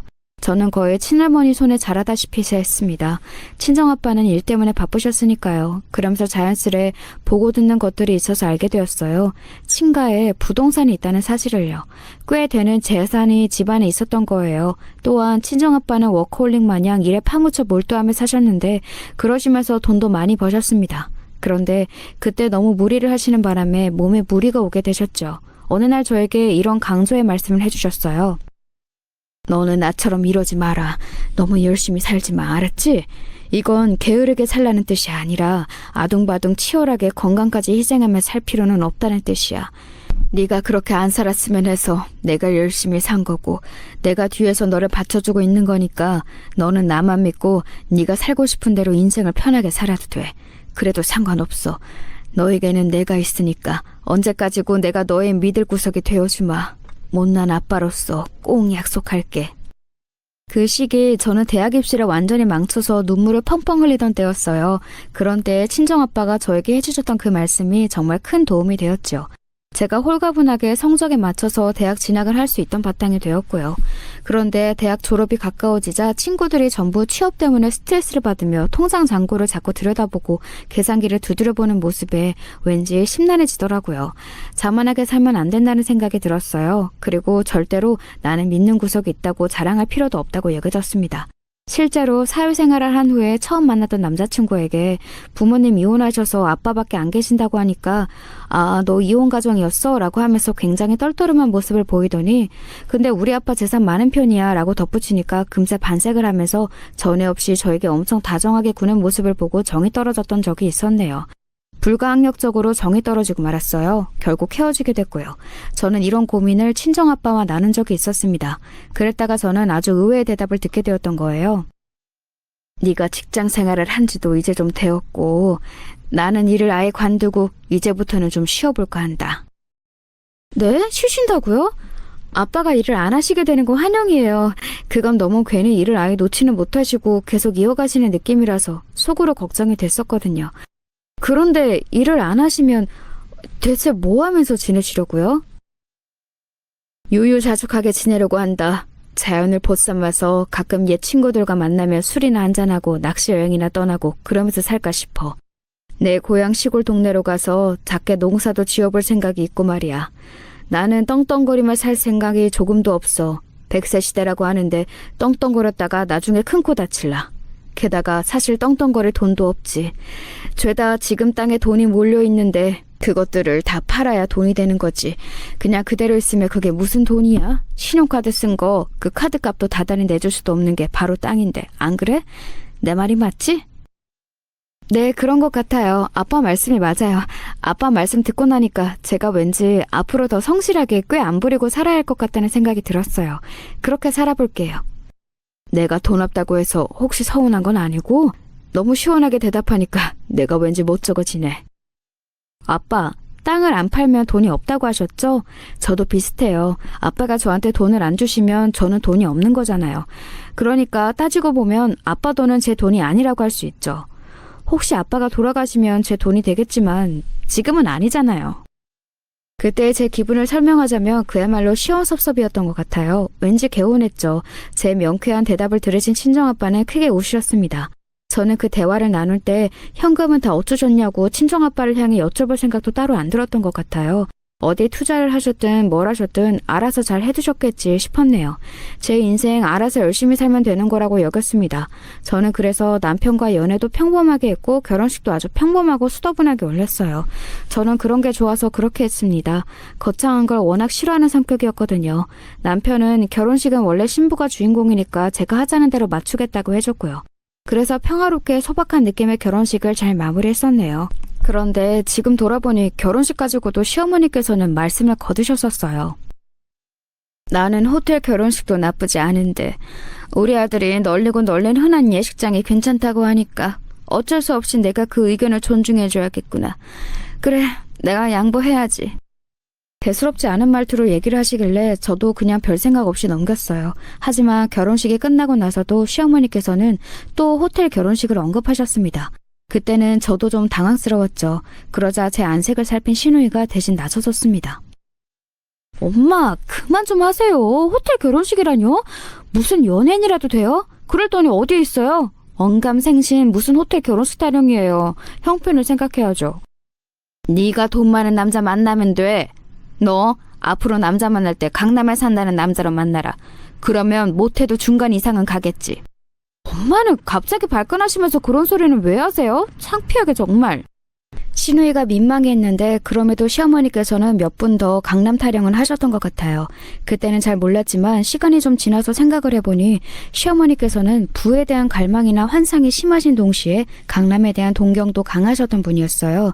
그런데 시댁에 정말 놀라운 일이 벌어지고 말았습니다. 돈 문제 때문에 시부모님의 혼인신고도 기약 없이 미루시고 남편은 계속 다른 집에서 따로 살아온 것처럼 그렇게 살았던 시댁이었는데 그 노력이 빛을 발한 거예요. 시누이가 기어이 해냈습니다. 청약에 당첨이 된 것이었어요. 난데없이 시댁에 새로운 집이 생겼습니다. 위치는 바로 강남이었어요. 끝자락이기는 했으나 분명히 강남이었죠. 당첨 사실을 알았을 때 시누이는 눈물을 흘렸고 시아버지께서는 전에 없이 활짝 웃으셨어요. 아주버니께서는 영문도 모르신 채로 그저 시아버지를 따라서 신나게 웃으셨습니다. 시어머니께서는 시누이의 손을 꼭 잡으시며 감동에 차서 말씀을 하셨죠. 이 세상에서 우리 딸이 최고다. 최고이고 말고. 나는 언젠가 반드시 이런 날이 올 줄 알았어. 내 인생에 강남 아파트에서 꼭 살게 될 거라고 믿어 의심치 않고 살아왔지. 언제 어느 때에 살게 될지 그게 관건이었는데 우리 딸 덕분에 지금 이렇게 살아보게 되었구나. 이런 행운이 찾아오다니 로또 당첨보다 더 대단한 것 같아서 솔직히 실감이 안 나고 아직 떨떨했는데 우리 엄마가 이렇게 좋아하시는 거 보니까 현실이 맞네. 우리 진짜로 강남에 집이 생겼네요. 엄마, 우리 앞으로 더 잘 살아봐요. 기쁨에 눈물을 흘렸던 시누이가 나중에 저한테 말을 해주기를 자기는 청약에 당첨되고 나서 가장 기뻤던 순간 중 하나가 시어머니께 최고다라는 소리를 들었던 것이라고 했습니다. 딸은 엄마를 평생 짝사랑하는 존재라고 누가 그랬던가요? 시누이를 보며 정말 그 말이 맞는 것 같더라고요. 남편 또한 감격에 차서 어쩔 줄 몰라 했고 시댁의 경사에 저도 너무 행복했습니다. 그런데 문제라면 단연 시어머니께 있었던 것 같아요. 시누이는 이 엄청난 행운에 감사하며 차곡차곡 준비를 해나갔고 시아버지께서도 마찬가지이셨죠. 놓치는 건 없는지 꼼꼼하게 따져보시면서 남편에게 여러 가지 의견을 구하기도 하셨어요. 시어머니께서는 반면에 무작정 들떠 계셨습니다. 노래를 아예 불러대셨어요. 강남 사람 된다, 강남 인맥 생긴다, 강남에서 신분 상승한다 이런 노래를 줄창 불러대셨는데요. 저희 부부가 주말에 시댁에 방문했을 때도 강남 타령을 하고 계셔서 시누이가 민망해했습니다. 엄마, 어차피 거기 가면 이웃들도 다 자기 능력으로 거기 온 사람들은 없을 거예요. 우리 집에 양, 여, 위, 아래 전부 다 우리 가족하고 상황이 똑같은 사람들이 뿐일 거라고요. 웬 강남 이후 강남 인맥을 그렇게 꿈에 부풀어서 기대를 하세요? 왜 너는 초를 치고 그래? 우리가 강남에서 살게 되면 이제 다른 인생이 펼쳐지는 거야. 네가 거기 살면서 아무래도 지금보다야 강남 남자를 만날 확률이 더 높아지지 않겠어? 강남의 진짜 백의 부자 남자를 네가 작정하고 확 낚아봐. 닦기는 뭘 낚아요. 결혼은 때 되면 괜찮은 사람 만나서 제가 알아서 할 테니까 엄마는 제발 신경 좀 꺼주세요. 자꾸 그러시면 될 일도 안 돼요. 우리 딸은 워낙 똑똑하고 잘났으니까 알아서 하게 두고야 싶지. 나도 그러고는 싶은데 너보다 훨씬 더 잘난 네 오빠도 결혼을 그따위로 해서 나한테 변변찮은 며느리라 들이밀었는데 너라고 결혼을 잘하리라는 보장이 없잖아. 나는 그 생각 때문에 우리 딸이 걱정돼서 이러는 거야. 갑자기 제가 거론되었고 저는 두 귀를 의심해야만 했습니다. 변변찮은 며느리, 이 집에 며느리는 저밖에 없었으니까 그럼 그건 제 이야기였잖아요. 저는 나무를 묻히다 말고 황당해져서 시어머니 쪽을 쳐다봤는데 그러자 저를 향해 맑은 눈빛을 보내시면서 뭐라는 표시로 응수를 하시더군요. 시누이는 저에게 자기가 대신 미안하다는 표정을 지어왔고요. 그래서 저는 그냥 독특하신 시어머니께서 또 저러시는구나 이런 마음으로 못 들은 척 넘겨버렸습니다. 그런데 식사가 다 끝나고 뒷정리를 하려는데 시어머니께서 제 옆에 오시더니 이렇게 말씀을 하셨어요. 내가 절대로 너를 작정하고 욕하고 싶어서 그러는 건 아니야. 내 말이 무슨 뜻인지 알지? 아, 네, 그럼요, 어머님. 설마 어머님이 저를 일부러 안 좋게 생각하고 말씀을 하시겠어요? 아니신 거 다 알아요. 그래, 안다니까 다행이구나. 나는 네가 좀 부족하고 변변치 않고 우리 집안의 고상한 수준에 비해서 살짝 격이 떨어지는 그런 분명한 사실만을 짚을 뿐이야. 내가 절대로 뭐 양념을 친다거나 그런 적은 없어. 악의는 없다는 뜻이란다. 네가 설마 속이 좁게 나를 성격 나쁜 시어머니로 몰고 갈까봐 내가 미리 설명을 다 해주는 거야. 저는 그때 속으로 진지하게 이런 생각을 했습니다. 남편도 시누이도 시어머니의 이런 성격을 안 닮았는데 천만다행스럽게도 남매가 기질이 둘 다 외탁이 아니라 친탁을 했구나 싶었습니다. 남편은 성격이 조금 골치 아프거나 어려운 일을 정면으로 마주하기 싫어하는 편이었으나 시어머니의 요상한 사고방식과 비슷하다고 보기는 어려웠어요. 그런 생각들로 제가 멍하게 있으니까 저보고 표정이 불손하게 뚱하다면서 시어머니께서 저를 지적하셨습니다. 그러자 제 입이 멋대로 움직여버렸어요. 어머님, 대체 왜 이러세요? 전부터 궁금했어요. 도대체 왜 이러시는 건지 알고 싶었습니다. 저를 싫어하시는 건지 좋아하시는 건지 생각이 많으신 건지 아니면 없으신 건지 모르겠어요. 저는 당초에 어머님을 모르겠으니까 알려주시면 배울게요. 내가 키워낸 우리 애들보다 네가 못한데 내가 우리 애들 선생이라 다름없는데 그렇다면 네가 나보다 못해도 한참을 못하다는 거 아니니? 그런데 어떻게 네가 나에 대해서 배울 수가 있겠어? 이해가 되겠니? 내가 너의 수준에 비해서 고상하고 깊이가 있는 사람이기 때문에 너는 내가 어려운 것 같구나. 네, 어려운 것 같아요. 너무 어려워서 저는 머리가 좀 아프네요. 죄송하지만 잠깐 쉬다가 마저 치워도 될까요? 처음에는 내 눈치 보면서 비위도 열심히 맞추더니 이제는 그런 노력도 안 할 건가 봐? 잘난 우리 아들 채워가서 내 품에 다 넣어버렸다 이거지? 그래, 너 잘났다. 너 대단하다. 내가 네 나이였을 적에는 네가 상상도 못할 정도로 내 기세가 대단했기 때문에 지금 네가 이렇게 까부는 거 내가 어느 정도 용납은 돼. 내가 너른 마음으로 봐주마. 그래서 지금 제가 잠깐 쉬고 와도 된다는 건가요? 안 된다는 건가요? 어머님, 혹시 제가 쉬러 가는 게 마음에 안 드시지만 그런 심정을 곧대로 말씀하시지 않겠다는 그런 생각을 가지고 계세요? 그러신 거예요? 제가 혼란스러운 와중에도 시어머니의 의중을 파악하려고 애를 쓰며 여쭈어봤는데요. 시어머니께서는 민망하신지 누나를 굴리시면서도 이내 고개를 끄덕이셨습니다. 저는 한숨을 삼키며 쉬러 가지 않았고 그냥 뒷정리나 이어서 했죠. 그런데 그게 끝이 아니었어요.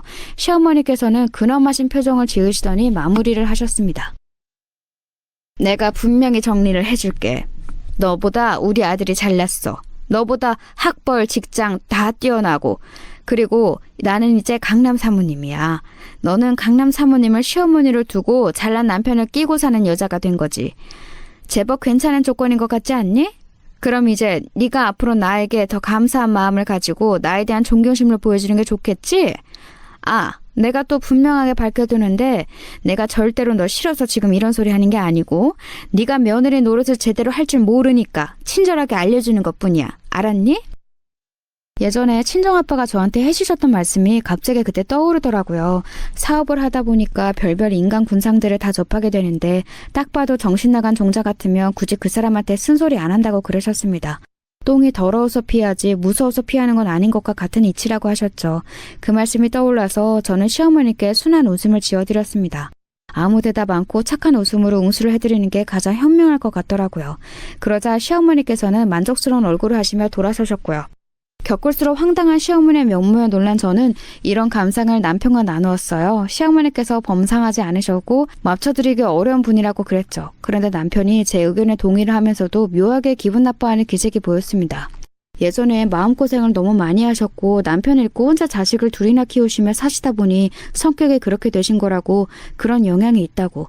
시어머니를 그런 식으로 남편이 변호했어요. 남편 앞에서 너무 시어머니 안 좋은 이야기를 하는 건 나쁜 선택지가 될 것 같아서 저도 자중을 했습니다. 하지만 시어머니께서는 저를 보실 때마다 오만 지적질을 해대셨으며 꼭 말씀 끝에 내가 일부러 이러는 게 아니라 사지를 짚은 것이라는 등 핑계를 대셔서 제 속을 더 갑갑하게 만드셨어요. 시댁에 안 가서 시어머니를 안 배워도 연락이 안 오니까 별 수가 없었습니다. 전화로 문자로 자꾸 저에게 이런저런 말씀을 늘어놓으셨죠. 대체 며느리 생기기 전에는 어떻게 하고 싶으신 말씀들을 참으며 사셨는지 의문일 정도였습니다. 근데 남편이 저에게 그러더라고요. 만약 시어머니께서 저를 싫어하시는 거라면 굳이 먼저 연락을 절대 하실 분이 아니라고 말입니다. 점차 저를 의지하고 계신 것이기 때문에 시어머니께서 자꾸 저를 찾으시는 거라고 했어요. 저는 엄마 없이 살아왔기 때문에 괜히 뜨끔했습니다. 제가 그런 정서를 알지 못해서 시어머니를 살짝 오해하고 있던 걸 수도 있잖아요. 마음을 좀 고쳐먹기로 했죠. 초심을 찾기로 했어요. 시어머니를 맞춰드리는 건 정말 힘든 일이었지만 제 딴에는 열심히 비위를 맞춰드렸습니다.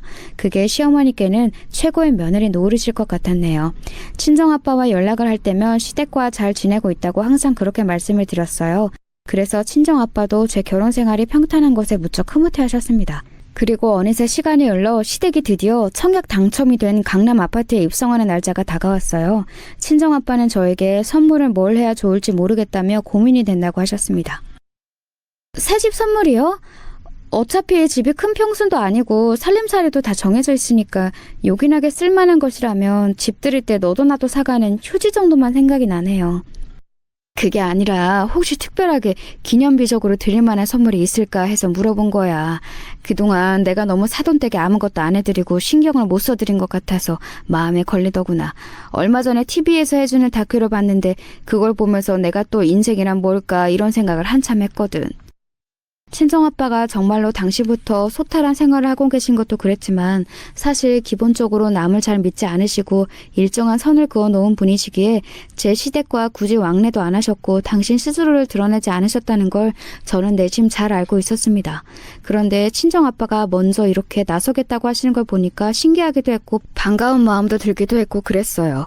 시어머니께서 재미 들리신 취미를 친정아빠께 알려드리게 됐죠. 그건 바로 골프였습니다.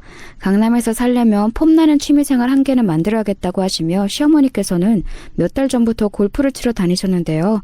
골프 치실 줄 아는 동네 분들에게 편승해서 공원에 마련된 골프 코스를 돌며 치는 법을 익히셨습니다.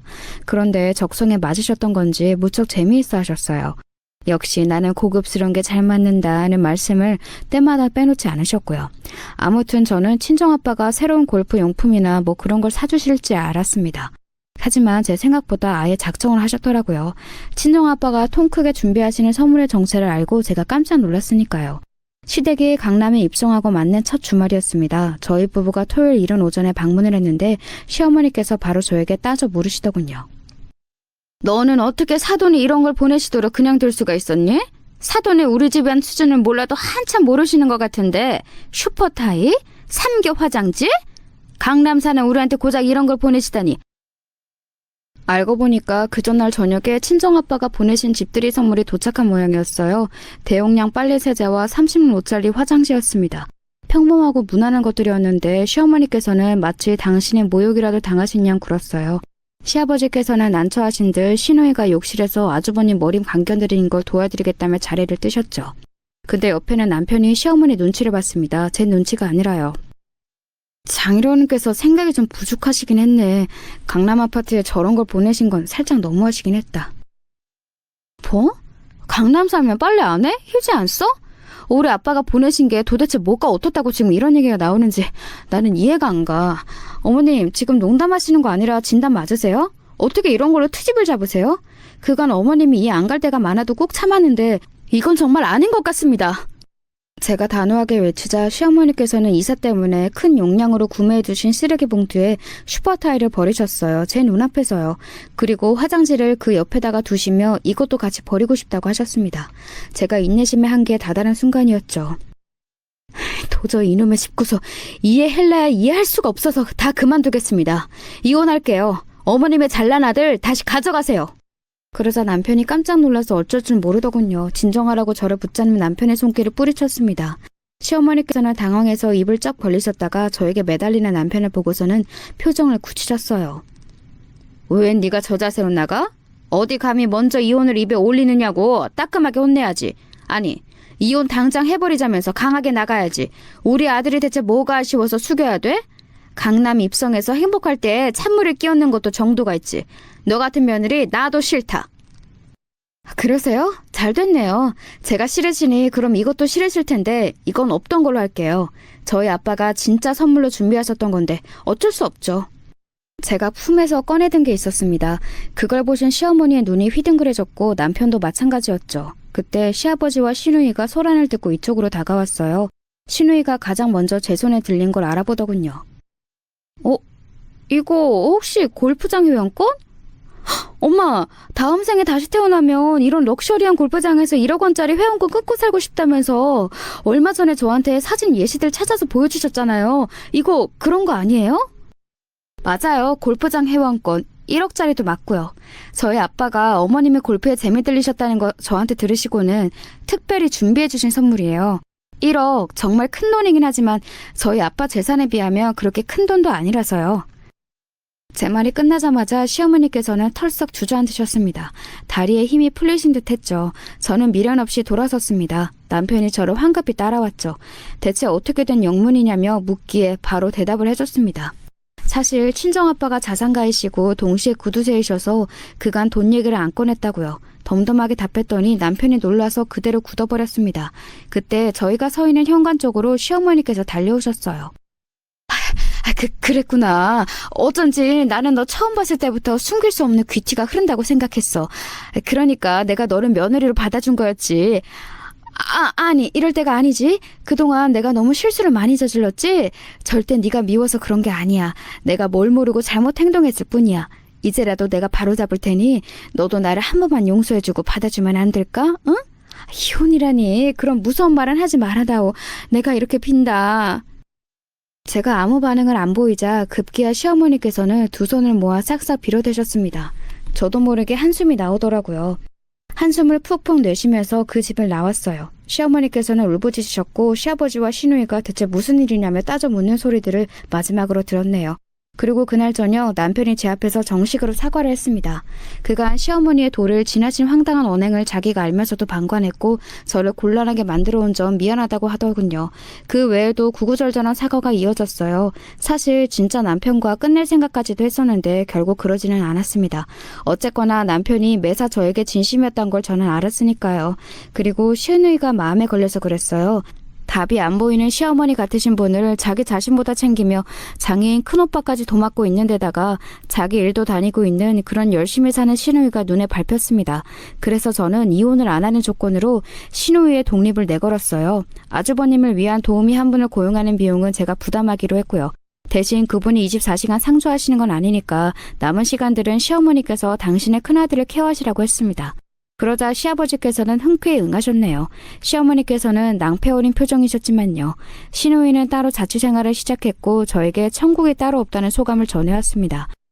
골프 회원권은 친정아빠께 다시 돌려드렸어요. 남편이 그러자고 주장했거든요. 그런데 웃긴 건 친정아빠가 저에게 아무런 이유도 안 물어보셨다는 겁니다. 정말 대단하신 분이에요. 그 이후로 시어머니께서는 더 이상 제 앞에서 허황된 말씀을 안 하게 되셨답니다. 이 변화가 가장 반가운 대목 같네요.